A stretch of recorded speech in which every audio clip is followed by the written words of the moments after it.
שנים, מאז אותם ימים, תלוי ממתי סופרים, רק זיכרונות נותרו, אבל הם חדים. בנימינה, שהשנה מולאים לה 90, הייתה עדיין קטנה וקומפקטית. אך אז באותן שנים נחלקה לשכונות ופרברים.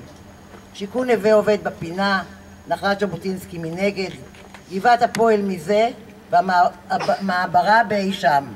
שכונת יעקב מעבר לפסי הרכבת, והשיכונים החדשים מעבר עבר הפסים, סמוך לבריכות הדגים.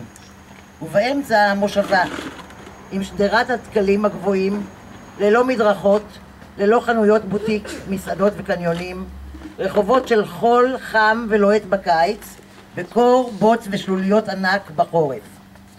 מקולות מאוד מיוחדות, זו של אבשלום החול עם הגזוז שפריץ האדום, זו של בוסקוביץ' במעלה רחוב הכרמל במבצע יקי מתקתק, ופרידמן אצלו דגי הקרפיון שתים באמבטיה. נכון. ואפשר להוסיף גם את יודוביץ' וברבות הימים את שוואבחר מול בית הספר אליו רצנו בהפסקה לקנות שלווה בכל מיני צבעים, ומקור הזול פינקלשטיין של אף אחד לא היה מה לקנות שם, וגרדוס ליד הבית של אילנה, ורופא השיניים בצמוד הבית של שפרלין. נכון. זה שרקר לי את השיניים. החנות של חיים בשביל החנות. לא, את זה לא הזכרתי. וממול ביתו של רב המושבה בוירסקי מרובי הילדים, שבהם ירמיהו, ישעיהו, מנדל, עטורי הפאות, שאף פעם לא ידענו להבחין ביניהם. חנות הנעליים אבנל של שפרלינג, שצריך היה לנחש על מי הוא מסתכל. ולידה חנות הקולבו של אפרים גרוס, שיחד עם אביו אב הקרס, על החוץ בגופייה מיוזעת, היו מספקים מחברות וספרים לקראת כל שנת לימודים. רגע, סליחה, הוא בא אליי, שאל אתה מכיר אותי? אמרתי לו, אתה אפרים מקולבו אפרים. אמרתי לו, אני אצטט את מה שאתה פעם פרסמת. הוא אומר, בוא נשמע. בדבר אחד כל תושבי בנימינה תמימי דעים, לקנות בקולבו אפרים כדאי ונעים. במיוחד עם אביו אב הקרס על החוץ בגופייה מיוזעת.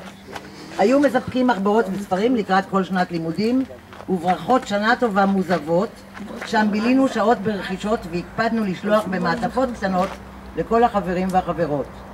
והקיוסק של רייך בפינה, שם כל מוצאי שבת התקבצנו לאכילת גלידה וגזוז בשני צבעים בכוס זכוכית, והיו שם גם הגדולים.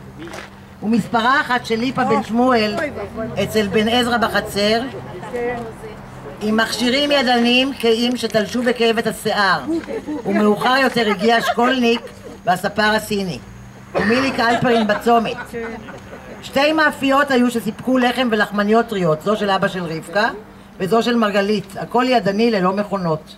וגברת מרגלית שבילתה את מירב זמנה בהכוונת התנועה בפינת הרחובות של ליד ביתה, כפופה וידיה מאחורי גבה. מרפאה כללית בקצה רחוב המייסדים ליד ביתו של יובל, עם דוקטור המבורגר וליזה האחות שהייתה מזריקה זריקות כואבות. והמרפאה של סטרוסלסקי ליד הדואר שאהב למשש. ובית מרקחת מאייר היכן שהיום מוכרים פלאפל, וחנות לתיקון האופניים של שילד, וחנות החזיות של דבורה, אמא של בלה, מתחת לבית של הדר, והמכבסה של מנדלסון ובית הכנסת, בו נהגנו לבקר חגיגיים בערבי חג, ובו שנהנו הבנים את ההפטרה לבר המצווה. זה ארוך עוד, יש גם פה, זה הכנה לחידון דרך אגב. אחרי זה יש חידון הבא